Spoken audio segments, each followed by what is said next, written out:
Hello, this is Howard Kane, and I was delighted to be asked again this year to host the UNESCO Biosphere Isle of Man Awards for 2022. This wonderful event highlights some of the incredible work which is going on around the Isle of Man to help maintain and improve our nation biosphere status and highlight some of the myriad of ways we can all alter our lives and working practices to live in an efficient, greener and sustainable way. There were so many wonderful ideas, schemes and projects outlined in the shortlists. They're all award winners in my eyes. But of course, the panel had to choose winners in each of the categories, which are organised in line with the 5 E's of UNESCO Biosphere Isle of Man's local strategy, working together for a sustainable future. That is, economy, education, energy, enjoyment and engagement, and last but by no means least, environment. Winners were chosen by a panel of judges from government and the private and third sectors, and the beautiful handcrafted awards were presented at a ceremony at the Manx Museum by the Lieutenant Governor, His Excellency Lieutenant General Sir John Lorimer, KCB DSO MBE, and Lady Lorimer MBE. Some weeks after the ceremony, we assembled the award winners, along with the political representative from DEFA with responsibility for Biosphere, around a table to chat about the awards, their schemes, the biosphere, sustainable living and the future. Here they all are, and I'll let them introduce themselves. Enjoy and live green. My name's David Bellamy. I work for Manx Wildlife Trust as the Agri-Environment Officer. We nominated the entire Manx farming community for the Environment Award, which they won, and that is to reflect that in the last year they've worked tirelessly to assist the government in the rollout of the new Agri-Environment Scheme. Hi, I'm Jason Buckley. I'm here representing Zurich on the Isle of Man. We won the Energy Award at the Biosphere Awards for quite a significant installation for solar. So. Hi, Dr. Michelle Hayward. I'm the political representative in the Department of Environment, Food and Agriculture with responsibility for Biosphere, amongst other things. So I got to go to the awards ceremony so I could read out all of the nominations. It's the nearest I'm ever going to get to an Oscar-like feeling, I think. Wendy Shimin, I'm from the One World Centre, and we were fortunate enough to win the award for education. I'm Reg Brown, and I'm from Capital International, and I'm part of our Conscious Capital Forum that instructs the business on how we want to operate for the future, and we won the Economy Award. Lovely. So award winners all, as I say, and perhaps we should start this by just thinking and get the biosphere in itself. Again, I think every time we do this, and we mentioned it actually on the day itself and when the awards, what actually is the biosphere? What are we talking about, Biosphere Isle of Man? What do we mean by that? It's bandied around a lot. I think all of us here have a reasonable understanding. I'm not convinced necessarily all the rest of the world or the rest of the Isle of Man does. Michelle, perhaps start with you. Where would you come from if someone said to you, "Oh, Biosphere Isle of Man, what's that?" I almost feel sometimes like it's a badge, and I know it appears on all the bottoms of emails and everything like that. The UNESCO Biosphere designation, we proudly say we're the only whole nation to have it, but I think it varies depending on where you look at. Biospheres are designated for a variety of kind of reasons, and here it's about not just the environment, but it's also about the culture and the social elements, and as well as the economic elements to it. So really it's about, for the Isle of Man, it's about that long-term sustainable man and nature living together. So for us, I think it's quite special. When you look at other UNESCO biosphere locations, they tend to be done purely for, say, an ecological reason, whereas here it's a much more wider ranging catch. And this has sort of grown out of the Energy Awards, I think, previously. So it's sort of, there had been an award scheme prior to this. The biosphere was something which sort of drew strands together, I guess. Yeah, so the Department for Enterprise used to run the Energy Awards, and they were okay, but actually this goes beyond that. So we get into the education and the engagement and the enjoyment. And so missed a couple of years for COVID, but these awards were really, a chance to champion all of the businesses and the individuals that are doing so much towards sort of sustainable practice. And the Isle of Man, I think, very proud that feather in its cap. It's the only one with nation status, I think, for Biosphere.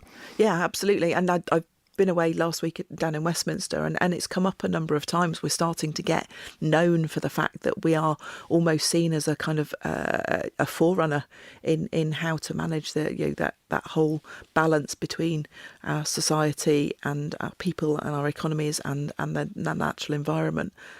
So I've had extensive discussions about fisheries and things like that, but it's becoming known as a badge, and I think we should wear it with pride. So, coming from the government point of view, what do you think, or what do you hope the Biosphere project actually delivers? Is it something that over a period of time you would hope that it will change the way we live and work on the Isle of Man en masse? Is it more of an educational tool to try and get people to think more sustainably about how we live, working with nature, working with environment, working with jobs which are actually sustainable, eating sustainably and such like? A mixture of all these. How do you actually view it? I think it's all of those, but I think I was reflecting on it. Biosphere almost was the kind of the forerunner of trying to get stuff that was effectively a green agenda into the public consciousness. And now we're all catching up to some extent. And, we've known about climate change for 30 odd years. It's nothing new. Politicians and governments have been slow to react because the effects are going to be so far in the future. And we're sat here in a cost of living crisis now, and it's hard to worry about where the sea level is going to be in 15 years' time. But we have to, because the action has to be taken now. And I think Biosphere almost came in as that kind of easy to access, how do we set that green sustainable agenda? And then it's come through now, it's kind of caught up, and we're seeing corporations and companies catch up with that, with their sort of environment, social responsibilities, that everyone's now trying to work towards the same goals. And so it's almost like it's coalesced with the society. So I think it's a really good driving mechanism to get people involved, and to celebrate the awards was just fantastic, because there is so much going on. And I know I went to the very first one of the awards back in 2018, and it was a much smaller audience. There were less entrants in each category, and you're seeing that kind of, because people hadn't really got going. And now we have, and I think there's an extra focus. The cost of living crisis has almost showed us how expensive our energy is, but that energy has been expensive environmentally for decades. That's essentially climate change. So I think now it's really impressive. I'm so pleased to see so many entrants there and so many people engaging. And we know that for all the ones that managed to write their own paperwork or get somebody to write the paperwork for them to enter, there are loads of other companies who are also taking that same journey and making those same steps. You're right. I mean, I'm always, to use a technical phrase, gobsmacked by the sheer amount of the entries coming in and the quality of the entries. And obviously, we're winners round the table here today. Someone's got to win, but you look at a lot of them and think, wow, there's some really wonderful schemes here. You mentioned corporations and companies, for that matter, charities. We have a representative of all three round the table. So if I throw it open to everyone else here. So obviously, you're all invested in the Biosphere project, Biosphere Isle of Man. What was the buy-in for any of you? Start with anyone like Rick, David. Just for me to explain what I think the Biosphere is. For me, it's a mindset. So we all know the Isle of Man is a very special place, and it's an appropriate label to encapsulate that. But I think it's important that in all the decisions we make on the island, that we just think holistically about what impacts that has on the island and its biosphere as a whole. And certainly in terms of agriculture, which is, of course, what won the Environment Award, agriculture covers 72% of the Isle of Man, so a huge area. And when we look at the climate crisis we face and the biodiversity crisis, also the cost of living crisis and issues with food security, then if we're not working with farmers, then we'll never achieve any of those national goals that we have on all of those fronts. Jason, you're coming from from Zurich International, a massive international company. What was it for Zurich, for Biosphere Isle of Man, that was attractive? I think from a Zurich point of view, since 2014, there's been a huge drive on the sort of green agenda on the sustainability sort of playing field. I mean, they've been offsetting, they've been planting trees for many years, and now we're moving into managing utilities and things like that to reduce CO2 and all of that sort of stuff. But But from a biosphere point of view, I can't add anything new to what has just been said. I mean, it's a holistic and positive way of thinking, of looking after a closed loop sort of society on the Isle of Man. You know, it's not just about sequestering CO2. It's about making sure that the green areas are maximised, that, you know, we're looking at green energy, we're looking at energy crisis. I mean, and there's a lot of people I've been talking to that in order to reduce their gas, they've started to burn wood and coal, and, you know, so it's a much bigger subject than just, you know, one little thing. Mm-hmm. But Zurich's been invested in the Isle of Man for over 40 years now, and the Biosphere is a huge part of that. We partnered with the Biosphere for a long time, and from a corporate point of view, Zurich was the first actually international insurance company to sign up to the global 1.5 Celsius program. So they're hugely invested in the Isle of Man and the Biosphere, and there's more to come from Zurich over the coming years as well. Wendy, I suppose the One World Centre's been, you could say, sort of banging a sustainability drum for a very long time. Yeah, and I guess for us, the great thing about Biosphere is that it's very broad, so it does allow anyone in our society to play a role, whether you're a business, a charity, an individual. A key thing for us, I guess, is the promotion of the Sustainable Development Goals, which, for those people who don't know, those are the 17 goals that were set by the UN to be achieved by 2030, all around poverty, injustice and the environment. So the Biosphere is kind of at the hub of that. We use the Sustainable Development Goals as a sort of framework for all the educational work we do. And it's a marvellous vehicle. I mean, I guess maybe that's the term, isn't it? It's a great vehicle for doing good things, sustainable things, whether it's within your company, whether it's across the island. And the other aspect from us, I guess, is the global one. We're all about global learning and understanding our place in the world, how we're all interconnected and interdependent. And obviously there are biospheres around the world, so it's a great opportunity to see what else is going on and link up with other biospheres as well. I think one of those sustainable development goals is around education and sharing good practice, isn't it? So, Which yes. is where the awards are so important, because it was a real chance to highlight, and, you know, there were a large audience there to see it, but then things like this follow-up podcast and things like that to actually highlight the good stuff and to meet that education role within the sustainable goals is really important. And Rhodes, I suppose that there's, again, we've been touching on there, the sustainability when it comes to the environment, to actually sort of living and working here. But also I think with Capital International, we're talking about sort of sustainability and also people at the same time thinking about growing the economy. Yeah, absolutely. I think, first of all, from the Biosphere point of view, I think people have really struggled to engage with data and numbers and facts and figures that people just can separate themselves from. I think giving an actual an image and a branding to the island, it's helped to engage people further. You can be more passionate because it's more visual than, you know, we have to hit a certain level of carbon or temperature reduction. People can remove themselves from that, but seeing the whole nation as an aspiring island and culture, I think we can really engage with that, particularly with younger people. But I think it's really important that, you know, it's led from government, corporations and individuals themselves, because you need all three to work together to be able to keep going forward. In terms of you know, the economy, we need funding for that. We need people in jobs. We need to be able to create those jobs sustainably and maintain them for the future. At Capital, you know, we invest in certain product lines that encourage money to be spent, you know, to be held and invested in sustainable products and securities across the different ranges of kind of following the SDGs themselves, and focus on the most important ones that investors are looking for future sustainable growth from. Now, we're all winners here, I say, with the exception of me, all winners around the table. But what did you think? Because we mentioned again and touched on, as we were chatting there, the quality of the entries. Did other people feel the same as me? I just sort of saw all these other entries coming in when the lists were read out. I think, Michelle, you read them all out. I thought, wow, you know, There's so many of these things going on seemingly behind the scenes you never hear of. Do you think we make enough noise about the amount of good work that people are actually doing behind the scenes until you get some sort of ceremony like the Biospheres you never seem to hear of? I think you do. You get some of it from, especially for the companies or organisations that are Biosphere partners,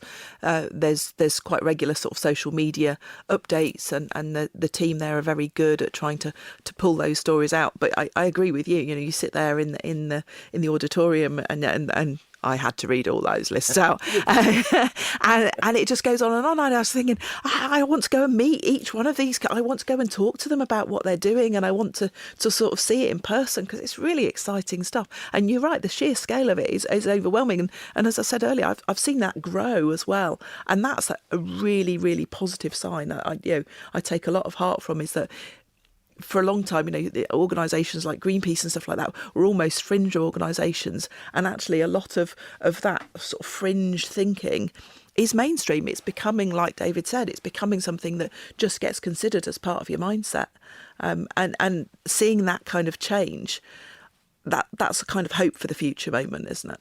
It is.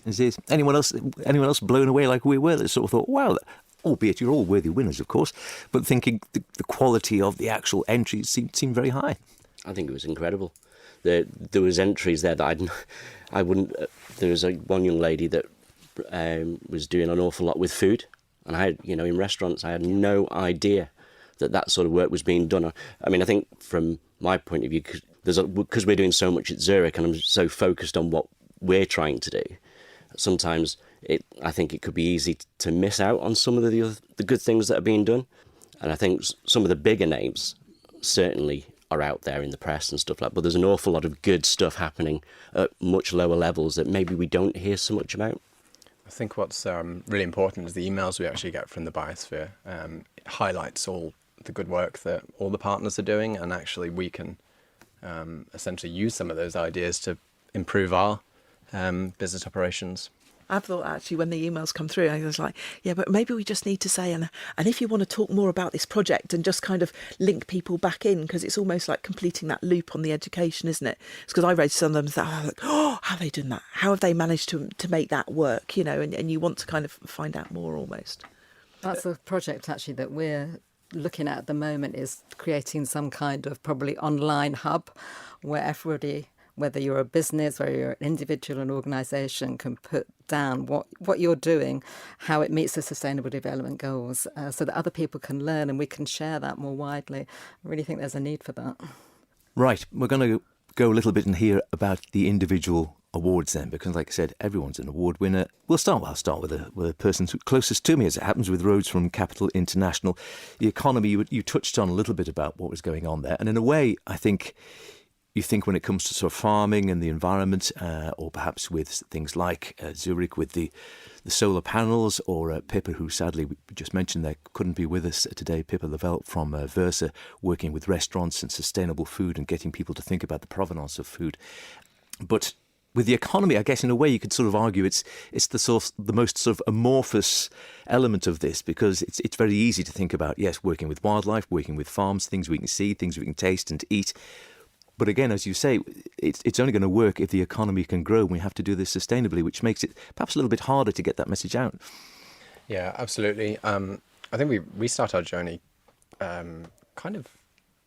we first saw the Biosphere early on because our chairman's quite interested in nature. He's always had bee farms, and we've had big partnerships with the Woodland Trust, etc. So it started a small committee at first, and we tried to structure our decisions based on looking at stuff like the SDGs and the WEF, and that kind of helps us dictate where we want our forum to go and where we can try and push the business to move forward.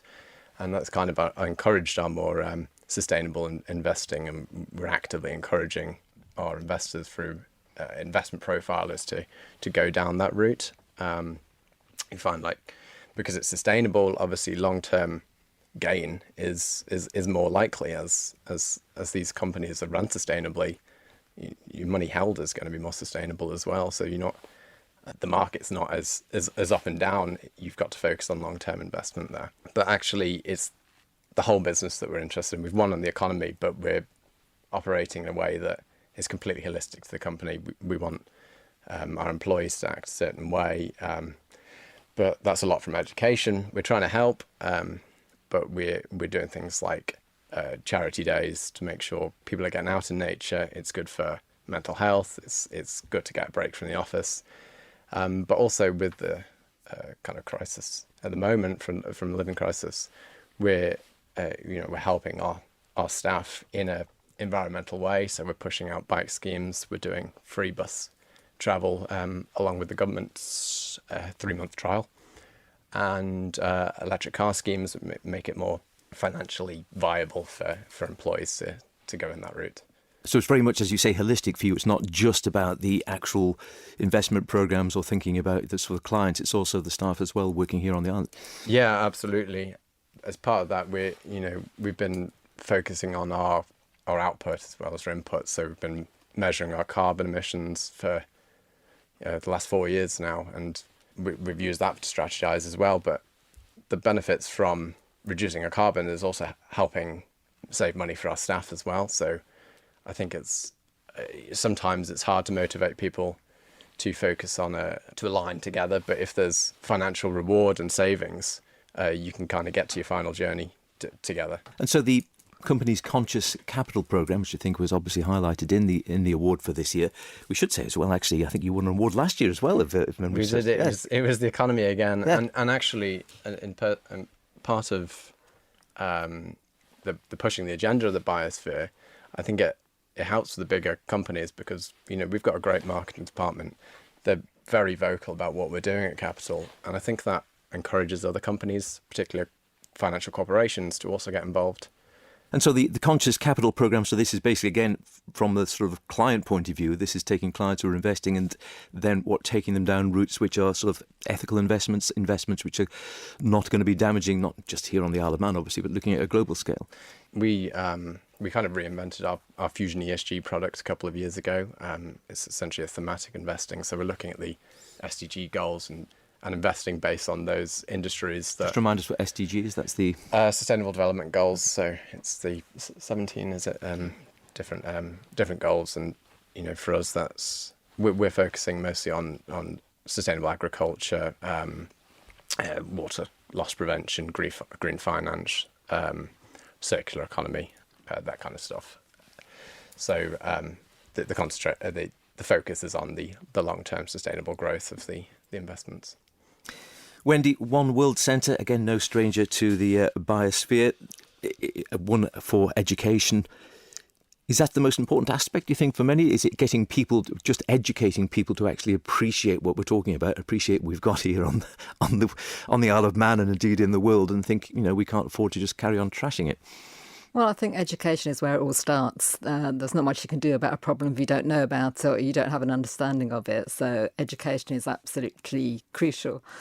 So, and when I talk about education, I'm not just talking about young people. That's a really important part of it, but there's broader education as well. So all of us, as individuals or as businesses, organisations, there's a level of education we all need. Talk us a little bit about the One World Charity Challenge. One World Charity Challenge is one of our long-term projects that challenges Year 12 students, so that's lower sixth for old school people. Yeah, I need that. To pick a charity working overseas in a less developed country and to present on it, basically, but looking at how they meet the Sustainable Development Goals, as well as how they impact positively the life of other people. And that's probably one aspect I'd like to sort of emphasise about the education work that we do. It's all very well going in and telling people about these dreadful global problems, but you have to go in with a level of positivity as well, and sort of point people towards action, positive action that they can take. So Charity Challenge is more about focusing on overseas development, but very much linked to sustainable development. And just basically making the world a better, fairer and more sustainable place for everybody, not just here on the Isle of Man, but everywhere. And I suppose, again, that is part of the whole thing, isn't it? We're talking Biosphere Isle of Man here, but this has to play into a global stage. It's not, obviously, we can't exist in our own little universe floating in the Irish Sea. We've got to think about our part to play in the sort of the whole globe, I guess. Well, yeah, you mentioned earlier on the COP27 has started today. So at the moment, I'm going out round secondary schools running mock COP27s, where we're getting students to represent the perspectives and priorities of different countries, which is a really interesting experience. So some students, are landed with countries like China or Russia, and they have to represent their interests. And we have other students representing countries like Bangladesh and Marshall Islands, and that's normally a surprise to somebody because they've never heard of the Marshall Islands, but it's a very small country that's only 2 meters above the ocean. So it's getting people to understand why it's so difficult to progress climate change action, because all these countries have different priorities, and generally those who've contributed less to emissions are suffering the worst. That's a bit of a broad brush stroke, but that's generally the position. So it's all about finding engaging ways of educating as well. So we actually run it as a little conference. They have little country flags and little name tags and things, and we run it as a mini COP conference. So it's finding things like that will challenge what people think, or actually just open a new perspective to them, because they've never really thought about, well, what's going to happen to the Marshall Islands, because nobody knew. It seems to me, I think, when talking to sort of children or students or the sort of generations behind us, they seem, to me at least, to be more environmentally aware than I ever was sort of growing up. Do you think they are taking on board this message now and really being much more concerned about how we're going to live going forward, how we're going to treat the planet, how we're actually going to live in a sustainable fashion? Is that something you think is getting through? Because clearly if it's not getting through to the generations behind us, then we are lost. There's definitely an awareness, a growing awareness of the problems that we face and what are we going to do about it. I think there's also a little bit of possibly resentment that, well, we can't expect them to solve it all because, they didn't create the mess. One thing that we can see is an understanding of things like fair trade. So we've been talking about fair trade now for 15, 16 years. And it is very interesting that the children we talk to, they understand about people being paid fairly and also all the sustainable work that fair trade does. And quite often I would talk to adults about fair trade. Do you buy fair trade tea, coffee, whatever? And they say, oh, no, but my son has told me about it and my daughter has told me about it. So the message is coming up from the students rather than down from the parents in a lot of cases. Moving up to you, Jason, with Zurich and an amazing array of solar panels there. Is this part of sort of Zurich's overall global programme to sort of look at these sort of sustainable methods and think of, as you're doing here with generating so much electricity, collecting the rainwater and such like? Yeah, absolutely. So in recent years, we've obviously, I mentioned, we've signed up to the 1.5 degree global projects, and we've created our own Sustainability Leadership Council, which is made up of CEOs from across the globe. We have our carbon fund, which we're quite lucky to have created more recently, which various business units across the globe can apply to in order to carry forward these sustainability projects. So it's very much a global push, and Mario, who's our group CEO, he's the green agenda and sustainability is in every paragraph he writes. There's a huge drive towards it. But more locally, we needed to make sure that our footprint, Zurich Isle of Man, is doing everything that we possibly can to reduce CO2, to offset where we can. And it's not just about renewable energy for us, but it's also about saving water. So this last year we saved 150,000 litres of water just by displacing water in toilet cisterns. So there's lots you can do. But just going back to the solar panels, we knew that we needed to do something. Our building's 30,000 square foot, so it produces a significant amount of CO2 from the electricity that it uses. So we decided to look at solar, and it's a a 540 panel, 206 kilowatt system. So over a course of a year, that's going to provide us with around about 70%, if you like, of all of our electricity requirement. So, but that's just the first step. I mean, it's great from a financial point of view. We're saving lots of money that we weren't. However, it's one of the stipulations from our carbon fund that money isn't a saving. It's ring fenced, so that money will be used going forwards in the years coming to do more and more solar. Or we're actually next year looking at wind turbines for the roof and how we can reduce the sort of electricity consumption even more. So we're looking at light harvesting. We're reducing the amount of lighting units within the office. So we're taking light meter readings to make sure that the lux levels aren't too high. And that has a knock-on effect from a sustainability angle, because sustainability is not just about green energy and recycling anymore. It's about your workforce, it's about well-being, and that sort of stuff. So where you can reduce light levels might have a positive knock-on effect, you know, for people that might be suffering with eye strain and silly things like that. So for Zurich, it's the same as Rhodes was saying with the capital. It's obviously at a corporate and a global level, but also on a much more local and personal level as well. Very much so. I mean, like I say, the solar array is as big and as impressive as it looks, is only a small step in a sustainability direction, if you like.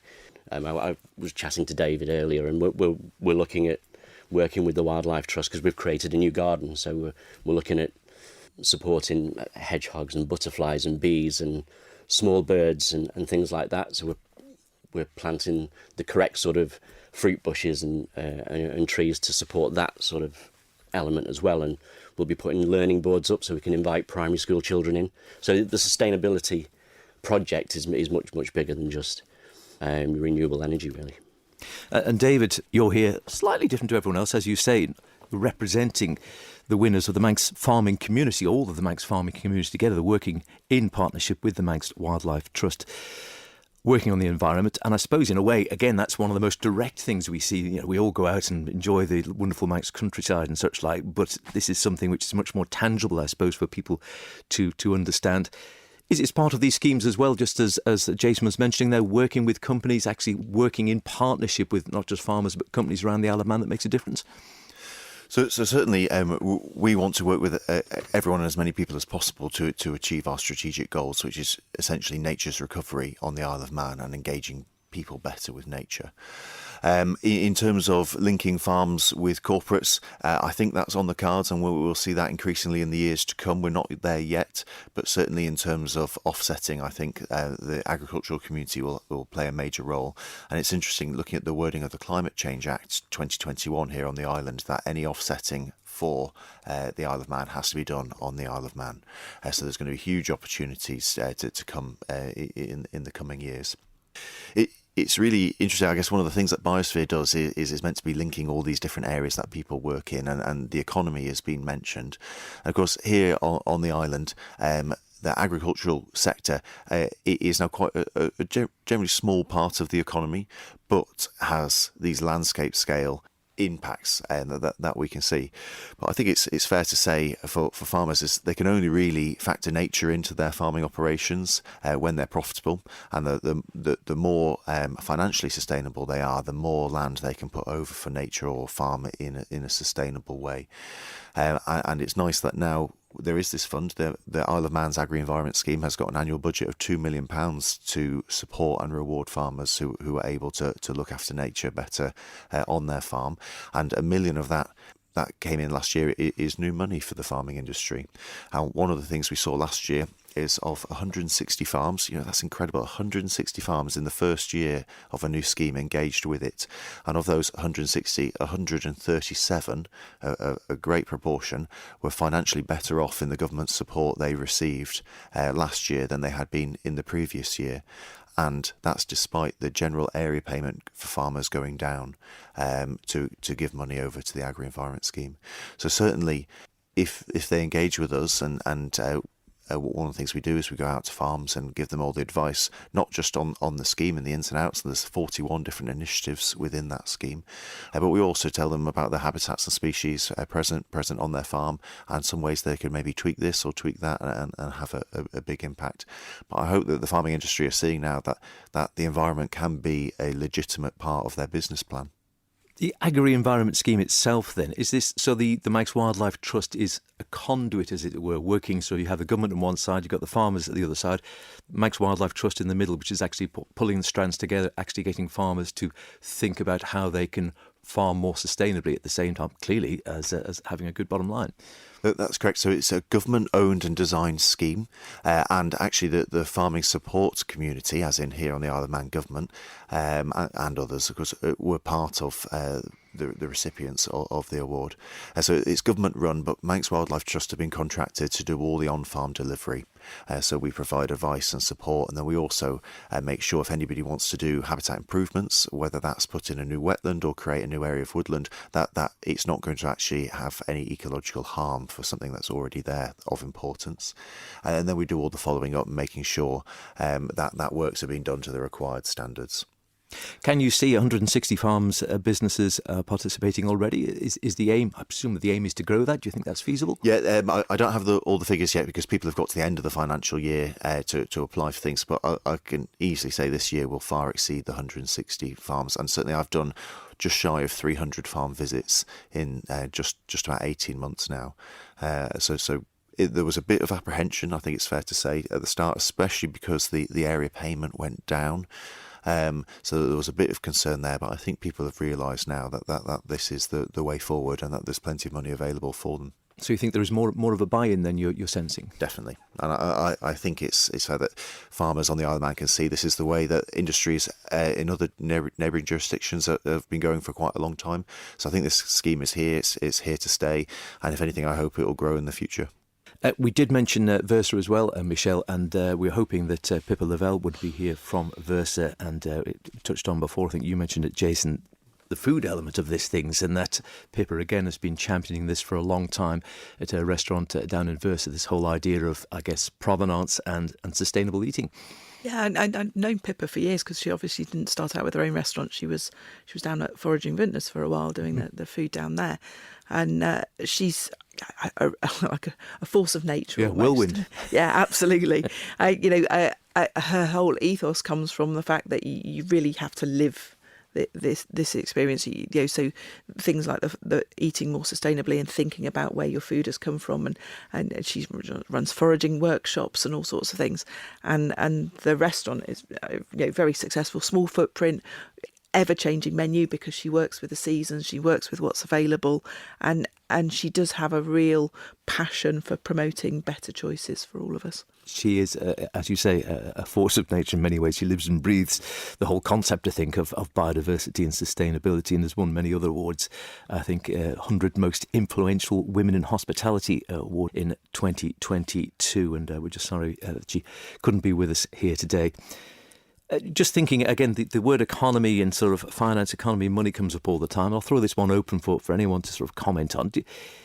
In order for these sort of schemes to work and for order for people to buy more into the concept of sustainability, biodiversity, the whole concept of the biosphere, have we got about thinking about being sort of economically positive? Or do you think, is there a time where you think, you know what, sometimes you've got to bite the bullet and actually do something which might be slightly painful financially in order for the right thing to happen? I think it's probably a bit of both, and it's been mentioned already. Sometimes the issues in terms of sustainability is you have to kind of bite the bullet now, but the gains are long term. So certainly anything we do now to alleviate the climate crisis, we might not see the benefit of that for decades to come. I think it's been helped recently, and the energy crisis has started focusing people. So if you look at things like the plan to insulate homes now, we could have done this decades ago. We could have insulated homes, everyone would have had marginally lower energy bills, but energy has been relatively cheap for ages. Suddenly faced with the cost of living crisis, we're now moving to put this fabric first approach in and say, well, actually we need to not just insulate our homes, we need to be moving to the low energy light bulbs finally. And you remember that coming through, and it was an EU directive, wasn't it? We were all going to swap off for filament light bulbs, and the number of complaints Nobody likes change, but long term, that's where we need to be heading. And I think you were right earlier when you said about it's the money helps focus people. And very often, as much as I'd love for us to all be altruistic and lovely and look to the future, the money helps focus people's ideas. I think also that the initial investment is going to be quite vast, but actually you can reduce that over time. I think some people need the encouragement, but actually it becomes habit, and eventually we're able to do it without the government intervention necessarily or corporations running it as much. It runs with the theme of in your individual aspects in life. And we have seen a generational shift, haven't we? If you look at climate change and who engages, who thinks it's a serious problem and who thinks we need, there's a clear age differential. And you were saying about younger people understanding fair trade more and being more champions for that. I think they genuinely get it. And I find myself wanting to apologise to young people because it was my generation, it's my parents' generation who really made a mess of things. And we're the ones left trying to sort it out, but it's their future that we're trying to sort out. And I feel like we kind of owe it to them to go with what their priorities are. And it's difficult because they're not the ones that come out and vote necessarily. And so you're seeing this sort of almost disconnect between where your voting population is and those whose future is so impacted. And do you see that with the young people then, Wendy, when you're going around the schools as you do? Is it a case of, are we, do you think, helping to inspire them with schemes like the Biosphere Awards? I certainly hope so. I know they had a Biosphere Education Week at the end of the last year, and lots of schools got involved in doing all sorts of different projects. Biosphere is definitely something we need to make the most of in terms of how we deliver education and link to it and get as much as we can out of it. Everyone's committed to the biosphere here. Are we doing enough, do you think, fast enough to bring more people on board, or is there more we could and should be doing? It's almost the reason I came into politics was frustration because I was at university 30 odd years ago and we knew climate change was a thing. We knew it was real, and it doesn't matter how much the oil companies and the gas companies have tried to muddy the waters and create confusion. We've known that was the driving force, and we knew then that as environments shifted, it would put enormous pressure on the native flora and fauna in those environments to actually just survive, because the conditions will move outside of where they can exist. And one of my driving things was how slow politicians move. And so declaring a climate change emergency was a really, really important first step. But that has really, really good targets in it for keeping us going and keeping that momentum going. And however hard it is, and believe me, my inbox is full of people who will object to the idea that climate change is even real and happening. And in some ways, we have to just move past those people and we have to actually push on because it's too important not to. Does anyone else still come across that in any sphere, whether in a corporate sphere or whether in going around to the farmers or, like I said, within corporates?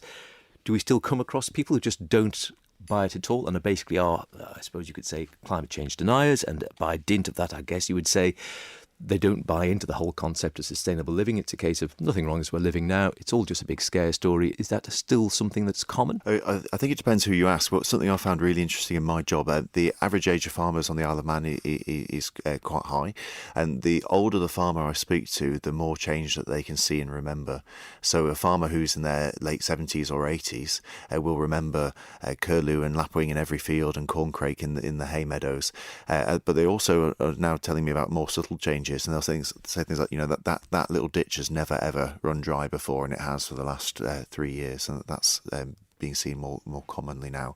The younger farmers perhaps haven't been around long enough to notice those changes, so it can be perhaps more difficult for the younger generation in that respect. That's interesting. I thought it might have been the other way around. I thought perhaps the older generation of farmers might be a case, it's nothing, we've always done it this way, there's no problem.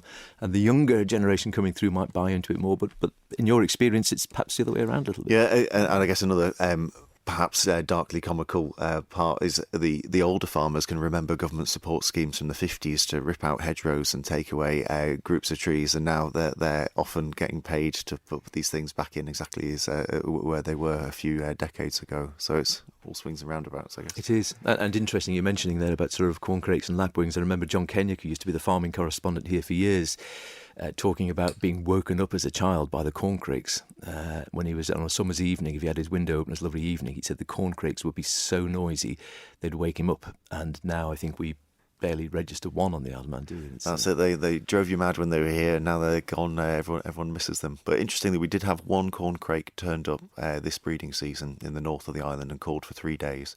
So that was probably a bird of the Hebridean population. They migrate from the west of Scotland to Africa, and it probably dropped short, found some suitable habitat on the Isle of Man. So it goes to show that if we get things right here, then they'll come back. Within the corporates, Jason, again, within, say, sort of Zurich, where you're working there, do you find the vast majority of staff, obviously here on the Isle of Man in the first instance, do they buy into the whole concept of the biosphere and sustainable working and living? Absolutely. It's part of Zurich's values, everybody within the building is very pro. I have to be careful on purchasing anything plastic or anything like that, so it's all... I will be pulled up by everybody if I'm not driving our sustainability agenda forward. So it's really good to see that everybody is bought in. But again, I'm asked questions from various different people. One of them was only the other day was, do I feel that the climate change is just a natural cycle of the planet? We've not had an ice age for ages, blah, blah, blah. And it's just, I think we're past all of that now. I think you only have to look at some of the weather patterns across the globe, the flooding, the droughts, the fires, all of that sort of stuff. I think it's pretty apparent that something pretty wrong is going on with the environment, and I think everybody has a responsibility to do their bit. Zurich is certainly, I'm very pro Zurich. It's really refreshing to see a corporate, and the other guys around the table as well, really driving these sort of agendas forward. We just want to do as much as we can, as quickly as we can. But one thing I think we need, as a society, we need to get away from is, like Michelle said, we need to speed up a little bit. I think there's an awful lot of times where you can say, well, this is what we need to do. However, it's very expensive. And I think we need to understand, when is it not too expensive? I think there's a tipping point, and we need to be very, very aware of that. I mean, we saw in the recent sustainability conference at the Commerce Hotel, the Faroe Islands have done remarkable amounts of work on renewable energy. I think they're going to be 100% renewable pretty much by the end of this year. That's not sort of cheap, but payback for that sort of investment will come down. We did from a financial aspect, we did our project, and it took about 14 months to put it together. And from the original business plan, it was a 10.2-year payback for the solar installation. And we're seeing that with the cost of living crisis come down by about 3 years. So timing was good, but it's worth making that investment now to reap the gains in the future rather than waiting, I think.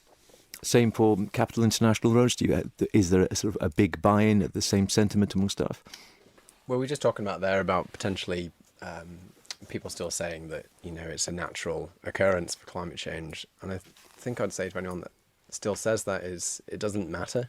We still have the ability to slow it down and to make positive changes to at least reduce the impact. It's such a big responsibility from corporations to move in that direction. It's why we signed up to the UN PRI, which is our commitment to investing responsibly, etc. But actually, sometimes you have to enforce the change because not everyone's going to move in that direction. Even something as simple as our recycling schemes. We did some auditing basically on our wastage, and we noticed that 70% of our waste was recyclable. So we took away desk bins, we put more recycling units out, worked with the creamery, etc. to put the milk cartons in, and actually we see that greatly reduce. Now sometimes people need an additional push, regardless of whether they're agreeing with the agenda or not. Some people just need something a little bit more. We do get stuck in our own ways slightly, so it does need all of us to push each other along the way. So casting forward then, you mentioned tipping point there, Jason. Does anyone feel we've passed the tipping point? Have we left it too late and doing too little too late? Or do you think, as Rose was suggesting there, well, look, it's better to do something sooner rather than nothing later? I think there's still time. We're not all doomed. So I think but like Rhodes said, it doesn't really matter. We should be doing this anyway. It's best practice, and we know that releasing lots of CO2 into the atmosphere isn't a good thing. Mm-hmm. So we should be driving that forward. But no, I don't think it's too late. I think there's plenty we can do. It just needs that speed and that investment. See, I think we're on that balance. I think there are some tipping points now that we've clearly lost the battle on. We will lose glacial ice in the continent of Africa, and we will see things that we will never return to in our lifetime. I think we're just on the cusp of, if we can act fast enough now, we can stop the really, really harmful bits. And it's recognising the urgency of that situation. I think it's important. I think we need to stop focusing on the two kind of pillars that we use of being profitability and economic growth in the short term. I read a lot now that in terms of accounting, we should be focused on a triple bottom line being profit, people and planet. And I think unless corporations don't go in that direction, the short-term profitability will always be focused on, and it doesn't align with planet, and long-term growth and profitability will not happen unless you focus on people and planet. That applies to governments too, doesn't it? Because we focus on GDP. That's how we measure what an economy is doing. And it's just too old-fashioned, and it doesn't capture what we're actually doing, on a planetary basis. It's an old measure that really doesn't work for us, and that focus continually on GDP it's so outdated now. It needs to be binned off, and governments have got to be really brave and say, actually, it's not about whether I invest in wind turbines now and just the energy supply, but if I don't do that, how much am I now spending on flood defences, and how much am I spending on sending out the fire brigade to pump out people's basements when the tide comes in, and how much are households having to spend to adapt to that? And we've got to start looking in that bigger, longer term picture than we have been in the last few years. It's all about setting priorities, isn't it? What are the real priorities? For too long, success has been money and growth. Actually, what is success? And to a degree, what are governments here for? They're to look after the well-being of the people they represent. So, we have to shift from this focus on more and more money, more and more growth, to the things that are really important, which is, this planet that we all share and surviving. Live on. And humans are very, very ingenious. We will find ways around a lot of these things, but we're going to end up with so much. You were saying about the Marshall Islands, we're going to end up with so much land that's uninhabitable. You can worry about refugees now, but start worrying about climate change refugees and how many millions of people that might be. There's a really big change coming in how we live, isn't there? I think it's got one thing to say about the population increase we want to do over the next few years, that doesn't go against the good work the Biosphere is looking at, and actually we're able to do that in a sustainable way. Yeah. And if we're not hitting our targets in terms of temperature rises, etc., it won't be hard to hit population increases, because there's going to be huge displacement of people. And I'm actually chair of the Population Rebalancing Committee, which is busy looking and saying, we don't have enough young people being born, the birth rates fall, and that's a mature economy. That's kind of what you'd expect, but we're losing that working age population. And you're right. I think some of the recommendations that come through there, which will look at that population growth, but they're likely to be targeting those families and children aspects of things, and we need that, because we can't sustain our society if we don't have people working and fulfilling those roles. And we'll see more automation will come through, but that won't be enough, and we'll end up with people having huge gaps in health and caring services unless we can address some of this. I guess my importance is just saying that with the area planning is that we do this in a sustainable way, and it's not taking away agricultural use or biodiversity. And that's a really good point, because while we're doing lots of good work in our biosphere, at the end of the day, when it comes up to its 10-year review, it's not the Isle of Man who determines if we keep that status. And Liverpool recently saw in a similar designation, they lost their UNESCO World Heritage Site status. So we have to make sure we're looking at that 10-year review and making sure we are doing everything to maintain this status as a nation now. Just finally, a couple of things maybe. Perhaps we just whiz round the table then. Going forward, looking forward to the next year, and I know you'll all be carrying on with work along these lines, and everyone around the table is very committed to the cause here. So one thing you'd like to see working in your individual area going forward, perhaps with their own projects within the biosphere, what is one thing you'd like to sort of see happen in the next 12 months from your own personal viewpoint? So we start with you, David. So working with agri-environment, with the farmers, whatever, what would you really like to see happen to actually benefit the whole biosphere project over the next 12 months? So in the last 18 months, we've been looking predominantly in the lowlands. However, I think the shift we'll start to look more at the uplands. So a third of the Isle of Man is upland. It's all farmed in terms of or it's almost all farmed by grazing. And it would be great to work with corporates, with government, with the farms and all the people who use the hills to see if we can achieve something better in our uplands. And if we can get the stocking levels right and the management right on the hills, we can have the hills sequestering more carbon, they can be full of more biodiversity, it can be cleaning our drinking water, and it can be reducing flooding in the lowlands. So I think our hills, a real kind of unsung gem of the island, and there's definitely a lot of work we can do to really achieve a good biosphere project up there. And ultimately, if we have the hills right and full of biodiversity, then we'll get more people, both local residents wanting to go up there and enjoy them and getting all the benefits we know that entails, but also people coming to the island to see our upland areas. Jason? Well, my focus is very much on renewable energy at the moment, and we're just going to be driving projects forward as quickly as we can. So we know that the solar is a great project. It's up and running, and I think as of this morning, we've saved around about 59 cubic tonnes of CO2 already from when we switched it on in July, which is about, I think that's equivalent of about 170, 180 trees being planted. So that's great. But we want to add to that. So there's more PV charging points that we're putting in. We're looking at wind turbines. We want to try and get as close to being off-grid as we can.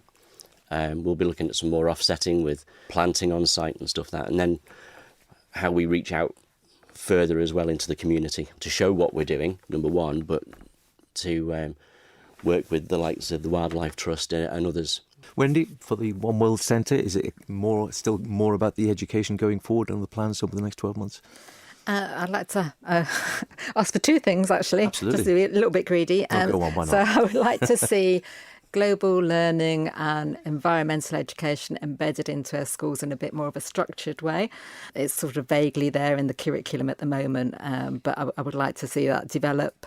And then generally, as we spoke earlier, I would really like to find a way where some kind of platform where we can share all these great things that are happening on the Isle of Man, get them out there so people know about them and other people feel inspired to sign up and do things as well. And finally, Rhodes. I think we need to continue with enhancements of our operating businesses, reducing carbon in our Scope 2, but also a big focus will be our Scope 3 emissions. So it's mostly travel to work, which we've been really pushing the agenda because it's our highest emitting area. So that'll be more working from home policies, more free travel, more promotion on active travel. We are working with the Manx Wildlife Trust to get a wildlife garden on the roof.